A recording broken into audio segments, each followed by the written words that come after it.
안녕하세요. 안녕하세요. 이슈. 네. 김재야. 이슈맨입니다. 네, 반갑습니다. 네, 반갑습니다. 네, 오늘 9월 첫 주죠. 네, 9월 첫째 주죠. 이번 주도 새로운 이슈. 네, 네. 일단은, 바로 첫 번째로 넘어갈게요, 그냥. 아, 예. 네, 지금, 안 받아주네. 네네. 지금 4일부터 9일까지 이제 네. 아시아 아시아 최대 블록체인 행사죠. 이제 블록체인 코리아 위크가 지금 행사가 열리고 있고요. 메인 행사는 이제 5일에서 6일 오늘까지 이렇게 열리고 있는데, 이게 몇만 명이 참가를 하고, 또 이제 뭐 유명하신 뭐 저스틴 선이나 비탈리 부테린이나 아무튼 뭐 우리가 알고 있는 암호화폐 프로젝트의 수장들이 다 전부 다 모여가지고 지금 행사가 진행되고 있는데요. 왜 저는 초대가 안 됐죠? 아, 그러니까요. 가서 무슨 얘기 하시려고요? 그냥 차트 얘기나 할까? 아, 네. 어쨌든 지금 거기서 무슨 얘기가 나왔는지 간단하게 지금 정리를 해보았습니다. 네. 네, 첫 번째는 이제 이더리움이죠. 비탈리 부테린이 지금 이제 스테이킹을 하고 있는데 이제 노드 경량화에 집중을 해가지고 네. 이제 그 스테이킹 참여가 더 쉬워질 것이라고 이렇게 네. 얘기를 했습니다.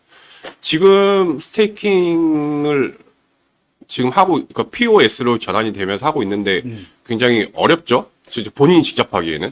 본인이 직접 하기는 사실상 거의 불가능해요. 네, 그래서 노드를 거의 뭐 테라급이거든요. 데이터가. 네네, 네. 그 데이터 이게 노드를 돌린다는 게 그 블록체인 데이터들을 다 보유를 한 상태에서 돌려야 되는 부분들이 있기 네네네. 때문에 거의 뭐 데이터 센터급의 PC를 돌려야 된다는 얘기입니다. 최소 일단은 32개 정도 있어야 그렇죠. 되고요. 금액도 네. 만만치 않은 데다가 네네. 그걸 유지하기 위한 서버 비용도 꽤 많이 들어가요. 그래서 보통은 이제 뭐 업비트 같은 뭐 거래소를 통해서 아니면은 그 리도 파이낸스나 이런 디카이 그렇죠. 플랫폼을 통해서 이렇게 지금 하고 있는데 네.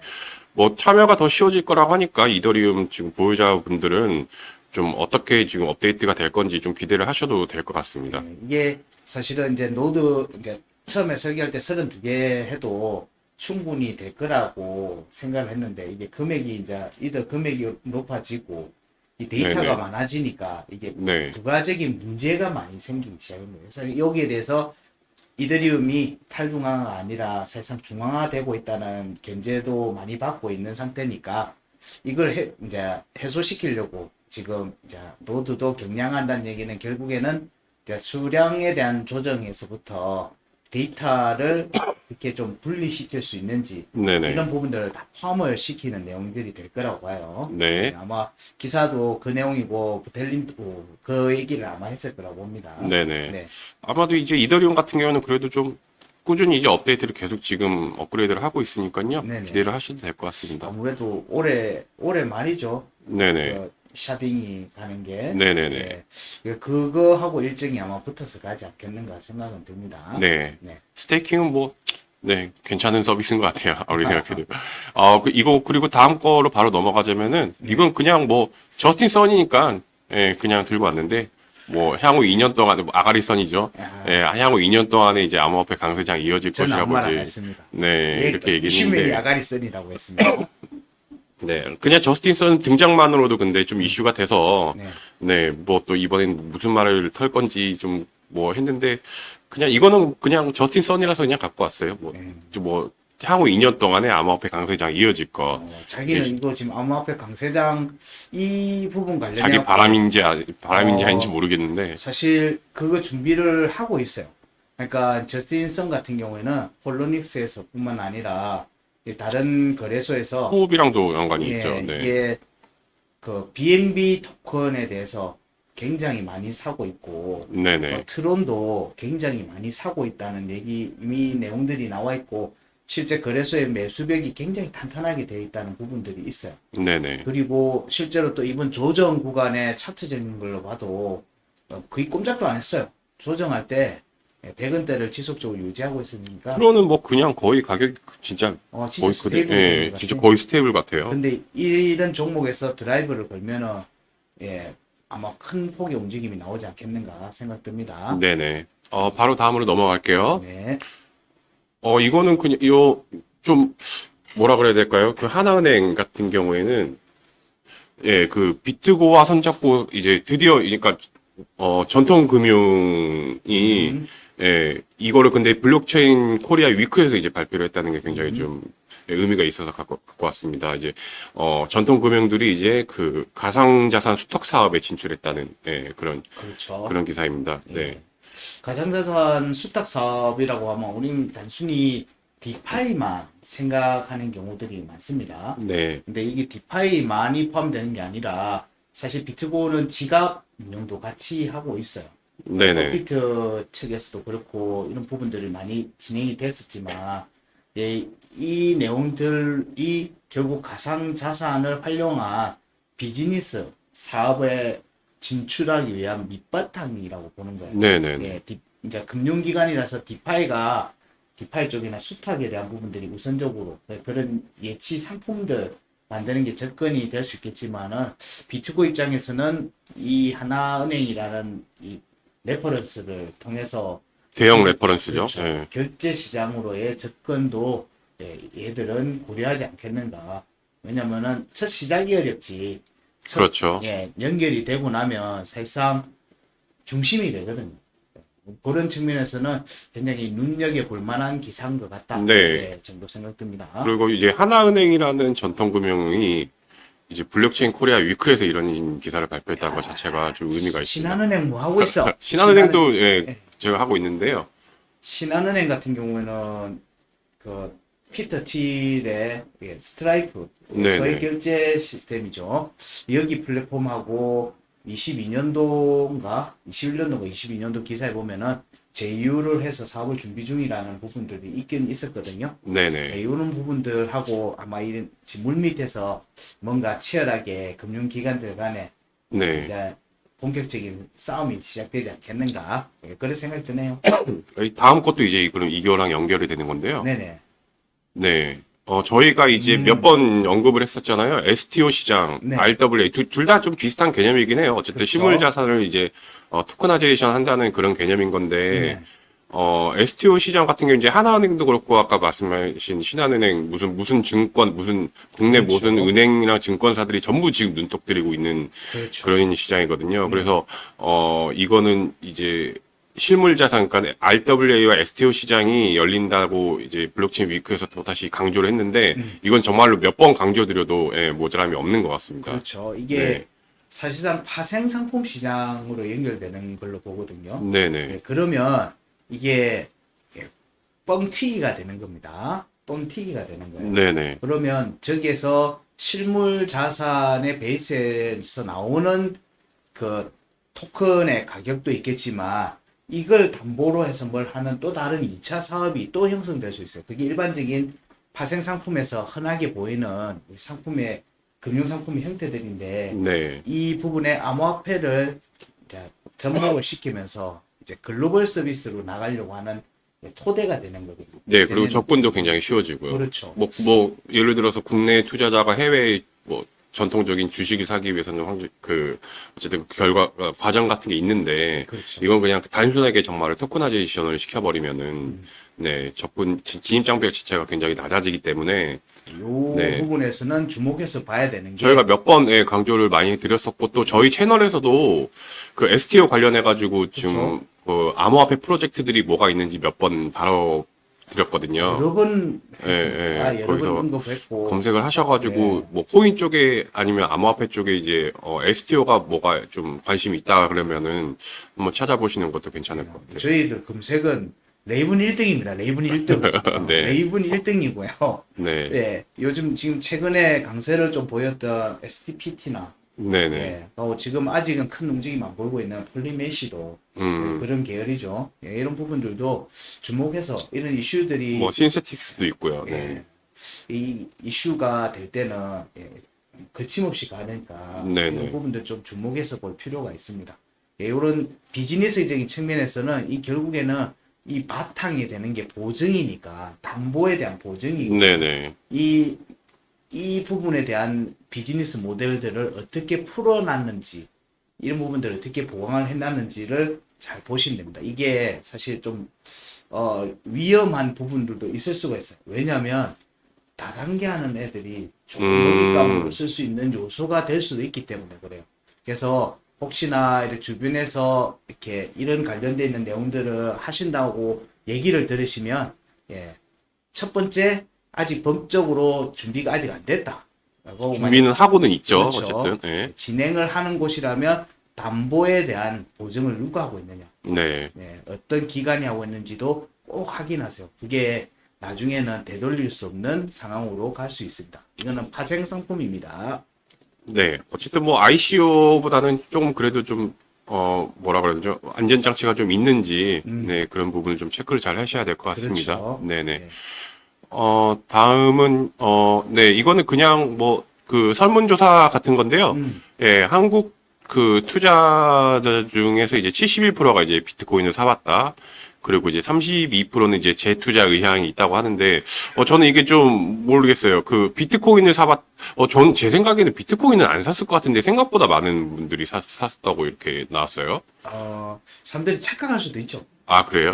네네. 비트코인으로 얘기를 하지만 암호화폐를 통칭하는 대명사로서 얘기할 수도 있고, 네네. 보통 제일 많이 사는 게 사실 부동의 리플 아닙니까? 아, 그렇죠. 리플 뭐. 그리고 한국이 제가 저번에 들었던 바로는 도지코인도 엄청나게 많이 사신 분들이 많다고. 리플이랑 도지가 제일 한국인들한테는 제일, 예. 싼 거 많이 사는 거는 우리나라 사람만 그런 거 아닙니다. 해외도 마찬가지입니다. 네, 아무래도 이제 수량 자체가 네. 그 10분 이해할 수 있는 게 이제 수량 자체가 많아지면 좀 배부른 그런 느낌이 나잖아요. 그렇죠. 네네. 네.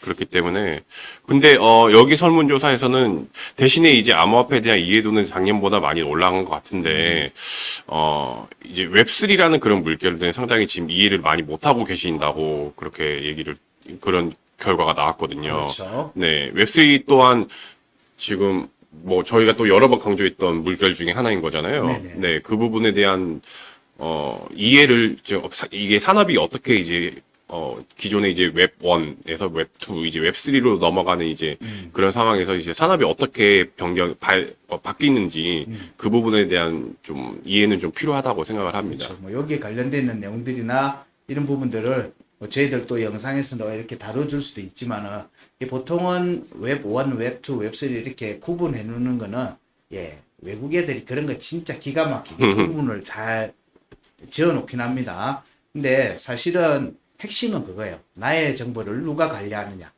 그렇죠. 예, 그리고 수익이 누구한테 분배가 되느냐. 그렇죠. 예. 분배에 대한 부분들.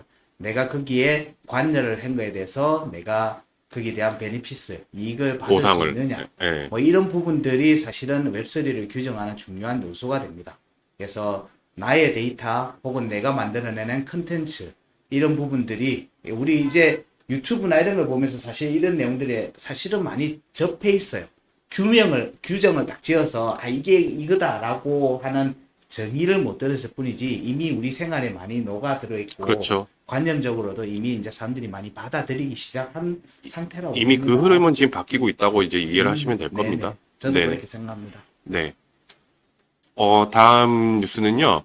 FTX가 이게 진짜 정말 너무 오랫동안 이제 뭐 나온 것 같은데, 어쨌든 그 FTX가 이제 빚이 붕괴가 되면서 이제 빚이 많이 있잖아요. 근데 네. 얘네들이 보유하고 있는 암호화폐가 이제 있는데 그 상환을 위해서 매달 1억에서 2억 달러 상당의 이제 암호화폐를 매도할 계획이고 얘네들이 보유하고 있는 그러면 어쨌든 조금이라도 영향을 미칠 수 있다라는 그런 우려가 제기됐다는 말입니다. 그렇죠. 네네. 그러면 사실상 FTX의 재건에 관련되는 뉴스들은 다 그러면은 날아간 겁니까?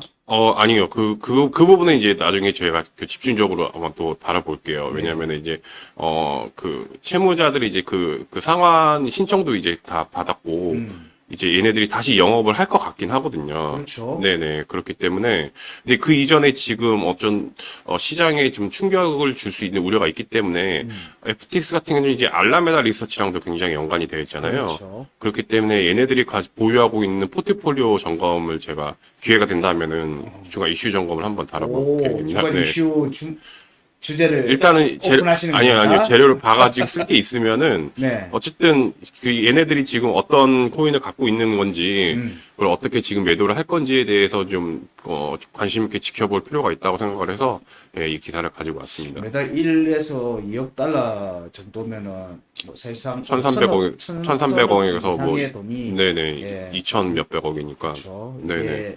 언제까지라고 하는 거나 또 어느 정도 물량인지에 대한 부분들까지 그렇죠. 아직 보고는 안 됐죠. 그리고 이제 또 뭐 어떤 형식으로 또 매도를 하는지도 굉장히 뭐 장외에서 하냐 아니면 네. 그냥 진짜 말 그대로 진짜 선을 넘어버리면 거래소에서 이렇게 해버리면 진짜 충격이 좀 올 수 있거든요. 근데 아까 요 기사들을 제가 잠시 보니까 이제 디지털 갤럭시 네네. 측에서 뭐 한다던데 이게 이드하고 비트는 해칭을 하는 용으로 뭐 보통 그런 식으로 쓴다고 한다고 하더라고요. 하더라고요. 예. 근데 결국에는 걔들은 누가 봐도 그렇죠.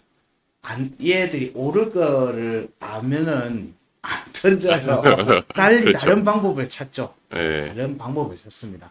그래서 알트코인들, 그러니까 메이저 아니고 이슈를 타지 못하는, 기본적으로 탄탄한 비즈니스 모델을 갖추지 못하고 있는 알트코인들은 아무래도 좀 이런 움직임이 나올 때 좀 많이 흔들릴 개연성이 있다고 봅니다. 뭐 네네. 보니까 스시도 있고, 뭐 일반적인 잡코인들, 뭐 네. 이런 그런 코인들도 있더라고요. 네네. 이런 부분들은 좀 조심을 하셔야 되는 부분이라고 봅니다. 네.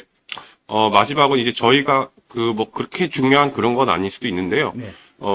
저희가 저번 주에 다뤘었죠. 그 그레이스케일 같은 경우에 이제 어쨌든 자기들이 이겼으니까, 네. 자기 이제 현물 ETF 논의를 위해서 빨리 만나자고 이제 SEC에 서한을 발송했다는 기사입니다. 네네. 저도 전화하면은 서한 네, 서한이에요, 서한. 예, 문자 만나서 뭘 한 게 아니고요. 문자 보내야 이것도 되는 뭐 거 법정 아니에요? 대리인을 써서 뭐 그랬겠지만은 네. 어쨌든 지금 당연 많은 분들이 예상하셨듯이 이제 연기는 됐습니다만은 그때도 말씀드렸지만 그레이스케일의 이제 SEC 승소라고 말할 수 있죠. 그렇죠. 승소가 이제 그 비트코인 현물 ETF에 영향을 미쳤다고 이제 저희도 그렇고 많은 전문가들이 그렇게 예상을 하고 있잖아요. 그렇죠. 그렇기 때문에 이제 그레이스케일 같은 경우 이제 악재가 하나 해소가 되고 걷어진 상황에서 이제 주체할 필요가 없죠. 얘네들이 이미 GBTC라는 그레이스케일 비트코인 트러스트를 빨리 현물로 바꾸고 싶어 할 거예요, 아마. 요 기사의 헤드 타이틀에 있는 내용들, 비트코인 현물 ETF 논의 위해 빨리 만나자는 내용은 사실은 그레이스케일 측의 언론 플레이라는 그렇죠. 부분이 네네. 많아요. 왜냐하면 이게 법적 소송의 내용과 결과는 이거를 반려하는 거는 부당하다. 너희들이 SEC 측이 너희들이 계속 내세웠던 내용들에 대한 논거가 제시를 못하고 있기 때문에 이거에 대해서는 반려에 대한 부분들에 대해서는 재판을 반려한다. 네. SEC 측에 반려를 반려한다. 이걸로 끝난 거예요, 사실은. ETF가 결정된 건 아니죠. 그렇죠. 그래서 그걸 확정을 씌우려고 지금 계속 언론에 노출을 시키는 전략을 쓰는 게 아닌가. 그렇죠. 그렇게 여겨집니다. 승리는 했지만은, 그레이스케일 측은 지금 거의 논리라고 해야 되나요? 아무튼 그게 이제, ETF, 이제 법원에서 이겼으니까, ETF 빨리 해라. 그래서 못을 받고 싶은 거. 네, 그렇죠. 못을 받고 싶었어요.